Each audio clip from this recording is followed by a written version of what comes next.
नमस्कार, आप देख रहे हैं स्वच्छ भारत न्यूज। इस समय प्रतापगढ़ में लोकसभा चुनाव सरगर्मियों पर है। आपको क्या लगता है यहाँ से इस लोकसभा सीट से कौन जीत कर आने वाला है? देखिए, ये चुनाव की बात है, इसमें सारे पार्टियां अपने पूरे जोर दम लगा चुकी हैं। हर जितने भी दावेदार इस चुनाव प्रतिभागी हुए हैं सारे कोई भी अपने आप को हारा नहीं मान रहा है। लेकिन जहां तक जब जनता की बात आती है तो जनता इस वर्तमान समय में गुमराह नहीं है।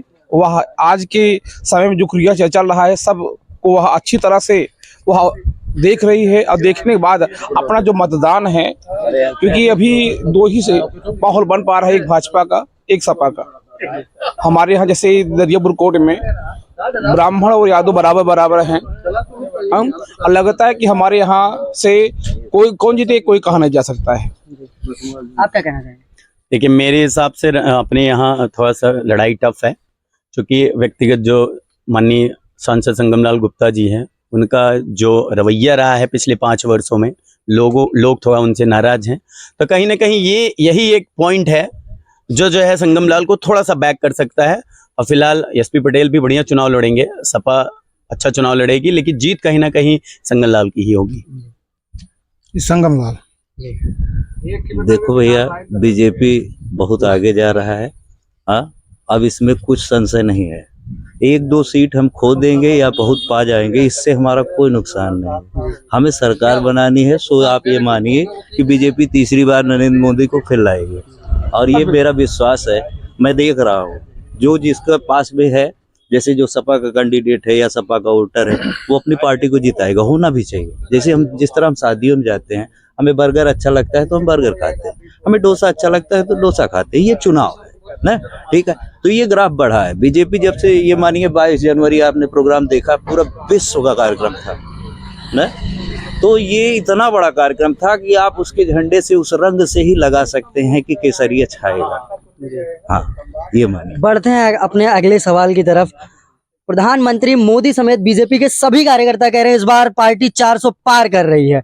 क्या आपको लगता है कि सच में भारतीय जनता पार्टी 400 पार कर पाएगी या मुश्किल है? मेरे हिसाब से थोड़ा सा टफ रहेगा। ये है कि 400 पहुंच जाएगी भाजपा जी। सरकार केंद्र में बना रही है, फिर से हम नरेंद्र मोदी को अपना प्रधानमंत्री चुन रहे हैं जी। मैं अग्रिम बधाई भी अपने पीएम जी को देता हूं। मेरे हिसाब से भाजपा 400 निश्चित पहुंचेगी। हाँ, लगभग 380 के आसपास जी। 400 नहीं पहुंच पाएंगे, 380 के आसपास तक रहेंगे जी। अभी तक जितना कुछ बीजेपी ने कहा है वो किया है, चाहे वो मामला 370 हो या राम मंदिर हो, तो इस बार भी ये मान के चलिए 400 पार जी। अगर हम बात करें जो है इस बार लोकसभा चुनाव की, तो इसमें काफी तड़का लगा हुआ है। लोकसभा सीट जो प्रतापगढ़ की है, यहाँ से वर्तमान में एसपी पटेल जी चुनाव मैदान में है समाजवादी पार्टी से, और बहुजन समाजवादी पार्टी जो है वो हर चुनाव में अपना कुछ अलग ही रंग दिखाती है। इस बार बहुजन समाज पार्टी ने अपना ब्राह्मण जाति कार्ड खेला हुआ है। उन्होंने प्रथमेश मिश्रा जी को चुनाव मैदान में उतारा है। तो आपको क्या लगता है कि वर्तमान सांसद संगमलाल गुप्ता जी जो बीजेपी से उम्मीदवार हैं, उनकी मुश्किलें इस वजह से थोड़ा बढ़ सकती हैं, या इस पर आप क्या कहना चाहेंगे? बिल्कुल इस बार संगमलाल की स्थिति थोड़ा सा पिछली बार से बेहतर कम नजर आ रही है। उसका कारण ये भी है कि जो कुछ ब्राह्मण ऐसे हैं जो व्यक्तिगत प्रथमेश जी से जिनका लगाव होगा, जो जुड़े होंगे, वो निश्चित रूप से उनको वोट करेंगे। जैसे हर आदमी का एक अपना व्यक्तिगत संबंध होता है, इस हिसाब से निश्चित रूप से वो कहीं ना कहीं जो है कुछ, जो मैंने आपको इसके पहले भी बताया था कि लोग संगमलाल से नाराज हैं। उनका जो तरीका रहा है, अगर वो पिछली बार चुनाव जीते तो कहीं ना कहीं प्रधानमंत्री नरेंद्र मोदी जी के कारण चुनाव जीते थे, भाजपा के नाते चुनाव जीते थे। तो अगर इस समय वो लड़ाई में हैं तो मात्र और मात्र कमल के कारण, माननीय नरेंद्र मोदी जी के कारण है। और एसपी पटेल बहुत ही अच्छा चुनाव इस बार लड़ रहे हैं। लीड जो गैप होगा वो बहुत ही कम होगा और चुनाव बहुत ही टक्कर का है प्रतापगढ़ में जी। अगर हम बात करें राम मंदिर की, तो भारतीय जनता पार्टी ने 2019 चुनाव में कहा था कि हम जब चुनाव जीत कर आएंगे, सरकार बनेगी हमारी, तो राम मंदिर बनवाएंगे। उन्होंने करोड़ों भारतीयों का ये जो सपना था उसको साकार किया, और 500 वर्ष बाद राम लला जी अयोध्या में विराजमान हुए, सिर्फ और सिर्फ बीजेपी की वजह से। क्या आपको लगता है कि इस वजह से बीजेपी की कुछ सीटें जो है पूरे भारतवर्ष में बढ़ सकती हैं, या कुछ सीटें रोजगार, महंगाई मुद्दों को लेकर कुछ सीटें कम हो सकती हैं? जहाँ तक बात धार्मिक बात है तो राम मंदिर बनने से जितने भी हमारे भक्त, हमारे जो हिंदू समाज के हैं, कहीं ना कहीं उनका सपोर्ट तो भाजपा तरफ रहेगा ही। क्योंकि हमारे समझ से अगर जो राम मंदिर बना हुआ भाजपा के सिवा किसी पार्टी में क्षमता नहीं था कि वो राम मंदिर बनवा दे। ये जानिएगा, जो अभी कश्मीर में जो धारा 17 लगा हुआ है, या भाजपा ही है जो ऐसा किया हुआ है। लेकिन जहाँ बात रोजगार की है, रोजगार माने मैं कहना चाहता हूँ कि भाजपा बहुत पीछे है। कि जैसे हम लोग शिक्षा जुड़े हुए, हम एक अध्यापक हैं, जैसे कि बिहार में वैकेंसी टीचर की आई, वहाँ सीट फुल हो गए, चले गए, वहाँ 2 बार हो गया। लेकिन हमारे यूपी में ऐसा कंडीशन है कि यहाँ वैकेंसी आने पहले पेपर लीक हो जाता है। कम से कम जो युवा रोजगार, जो पढ़े लिखे, जैसे अभी बार चर्चा हो रहा था कि जो पढ़े लिखे नौकरी पाए हैं प्राइवेट, तो देखिए प्राइवेट तो भाई हमारे अंदर क्षमता, तो प्राइवेट हम नौकरी करेंगे ही। लेकिन जो विद्यार्थी तैयारी करते हैं कोटा में, अन्य जिलों में जाके करते हैं, राज्यों में जाकर करते हैं, उनका सपना होता है कि हम रोजगार पाएं। क्या सब प्राइवेट ही करना चाहते हैं? जिस प्रकार से आप चीन को जनसंख्या पीछे कर दिए, तो वहां का चीन का हर घर का एक नागरिक सेना में भी है। आप भी तो अपनाइए। अगर आप ऐसा करोगे तो श्योर सी बात है, आने वाले वर्षों में आपका ही पार्टी लगातार बना रहेगा। इस विषय पर आप क्या कहना चाहेंगे? देखिए, युवा हैं इस देश के। काम रोजगार की बात करें तो अगर लोगों के शब्दों में कहें कि अगर आदमी काम करने वाला है तो रोजगार है, ऐसा नहीं है कि रोजगार नहीं है। कुछ जो नीतियां हैं परीक्षाओं को लेके वो गलत हैं। जैसे पेट परीक्षा इन्होंने रख दी है, यूपी SSC में पेट एक एग्ज़ाम कर दिए हैं, पात्रता परीक्षा है। मेरे हिसाब से इस परीक्षा का कोई मूल्य नहीं है, लोगों से अनावश्यक पैसा लिया जाता है। आप बताइए कि जब पेट का फॉर्म भरने के लिए वैकेंसी मतलब आवेदन आता है, तो उसके लिए कोई क्राइटेरिया नहीं होता, कोई मानक नहीं होता है। हर कोई पेट के लिए फॉर्म भर सकता है। जब उसी पेट के आधार पे वैकेंसी आती है तो पेट में ये एक मानक लगा दिया जाता है कि पेट में 75% पाया हुआ ही लड़का इस फॉर्म को भर सकता है, इसके लिए आवेदन कर सकता है। तो आप पहले ही पेट के लिए निर्धारित कर दीजिए कि 60% के ऊपर ही लड़का बीडीओ का फॉर्म भरेगा।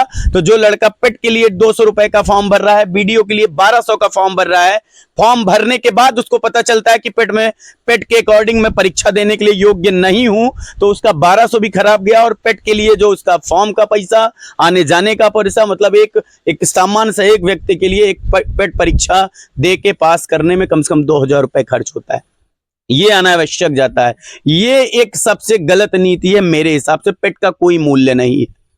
या तो फिर आप पहले ही निर्धारित कर दीजिए कि पेट अगर लड़का 60% पाया है तभी वीडियो का फॉर्म भरेगा। वीडियो फॉर्म भरते समय ये नहीं होता है कि लड़का क्या % है। जब एडमिट कार्ड का समय आता है तब लड़के को ये पता चलता है कि पेट में अगर 70% होता तभी मेरा एडमिट कार्ड आता। ये गलत तरीका है ना।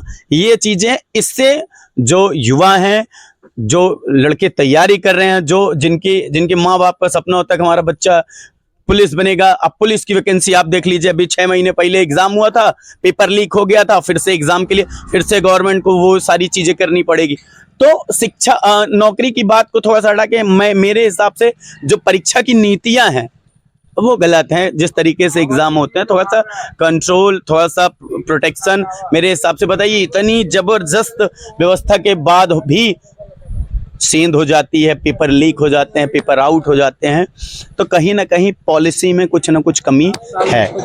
इसको चेंज करने की जरूरत है। बाकी जो मेहनत कर रहा है, जो पढ़ रहा है, जो काम करने वाला है, उसके लिए नौकरी है, ऐसा नहीं। अगर हम बात करें जो है राम मंदिर के बारे में, तो उस पर आपका क्या विचार है? बिल्कुल, राम मंदिर, मैं एक हिंदू हूँ, ब्राह्मण हूँ। राम मंदिर हम लोग का सपना था। 140 करोड़ अगर भारतीयों की बात करें तो उनका सपना था। राम मंदिर बना, भाजपा की सरकार में बना, बहुत ही अच्छा कार्य हुआ। तो राम मंदिर बनने से एक चीज ये है कि लोगों का थोड़ा सा रुझाव उनकी तरफ है। राम मंदिर, चूंकि फिलहाल इस बार अभी इस चुनाव में अभी तक राम मंदिर का कोई मुद्दा नहीं आया है कि कहीं कोई भी प्रचारक जो है राम मंदिर को मुद्दा बना के वोट मांग रहा है। राम मंदिर का कहीं अभी तक कोई जिक्र नहीं हो रहा है। लेकिन ये है कि राम मंदिर को लेके लोगों का थोड़ा सा समर्थन भाजपा को जरूर मिलेगा। जी, इस बार चुनाव में क्या रहने वाली है बीजेपी, समाजवादी पार्टी, कांग्रेस या इंडिया गठबंधन और बीजेपी की स्थिति? देखिए, चुनाव बहुत ही बढ़िया होगा इस बार। जो पिछले बार का चुनाव का समीकरण था उसमें निश्चित रूप से इस बार फेरबदल होना है। सरकार भाजपा की ही बनेगी, लेकिन जो है सीटें निश्चित रूप से इधर उधर होंगी, ये निश्चित है। जनता कह रही है बहुत महंगाई है, और मैंने जिस हिसाब से सर्वे किया आपके क्षेत्र में भी लोगों ने कहा कि बीजेपी की सरकार में महंगाई बढ़ी हुई है। इस मुद्दे पर आप क्या कहना चाहेंगे? महंगाई बढ़ी हुई है, बिल्कुल। लोगों की आमदनियां भी बढ़ी हुई हैं। आप समझिए कि पहले जो घर और बनाने लोग आते थे तो 150-200 रुपए में उनका जो लेबर चार्ज होता था वो उनको मिलता था। आज घर बनाने वाले 700 रुपए लेते हैं। आप देख लेंगे तो 700-800 रुपए उनकी डेली की दिहाड़ी है। तो महंगाई बढ़ी है, लेकिन उस हिसाब से आपके इनकम भी बढ़े हैं। अगर आपके इनकम ना बढ़ोते, जैसे आपने ही थोड़ी देर पहले एक उदाहरण दिया था, बाइक, एक घर में 4-4 बाइक हैं, लेकिन कोई बाइक खड़ी नहीं होती है। अगर आपके पास पैसा नहीं होगा तो आप पेट्रोल नहीं डाल पाएंगे। तो बेशक जो है, पहले गाड़ी, प्लेटिना गाड़ी पहले 30,000, 35,000, 40,000, 45,000 में न्यू आ जाती, आज 70-80 हजार उसकी कीमत हो गई है ना। चीजें बढ़ी हैं। बाइक लोग आज भी निकाल रहे हैं, कार आप देख रहे हैं किस तरीके से आ रही। अगर आपका सोर्स ऑफ इनकम नहीं बढ़ा हो तो आपका पैसा, आपकी आमदनी नहीं बढ़ेगी, तो आप निश्चित रूप से अफोर्ड नहीं कर पाएंगे इस महंगाई को। तो सरकार ने महंगाई बढ़ाई तो उस हिसाब से आपका महंगाई भत्ता भी, आपके वेतन में भी बढ़ोतरी हुई है, लोगों के इनकम में, आमदनी में भी इजाफा हुआ है। जी। इस बार लोकसभा चुनाव में, जो कि 5 दिन बाद अपने यहाँ मतदान होना है, तो क्या रहने वाला है मुख्य मुद्दा मतदान का? मुख्य मुद्दा की बात करें तो मेरे हिसाब से मुद्दा अभी तो ऐसा कुछ नहीं आ रहा है। लोगों की एक धारणा होती है, बहुत आदमी जाति पे वोट करते हैं, बहुत आदमी पार्टी पे वोट करते हैं। तो मेरे हिसाब से ये लोकसभा का चुनाव है, बड़ा चुनाव है, तो लोग पार्टी पे ही जाएंगे। जो जिस पार्टी को पसंद करता है, जो जिस पार्टी से जुड़ा हुआ है, वो उसी पार्टी को वोट करेगा। आप क्या कहना चाहिए? सर, हमारे यहाँ पहले बता दिया कि हमारे यहाँ ब्राह्मण और यादव दोनों बराबर हैं। हमारे यहाँ जो टक्कर होगा बराबर का होगा। ये नहीं कहा जा सकता कि हमारे यहाँ भाजपा जी कि एसपी जीतेगी ना। तो ये दोनों जो है यहाँ टक्कर होगा, लेकिन जीतेगा कौन तो समय बताएगा।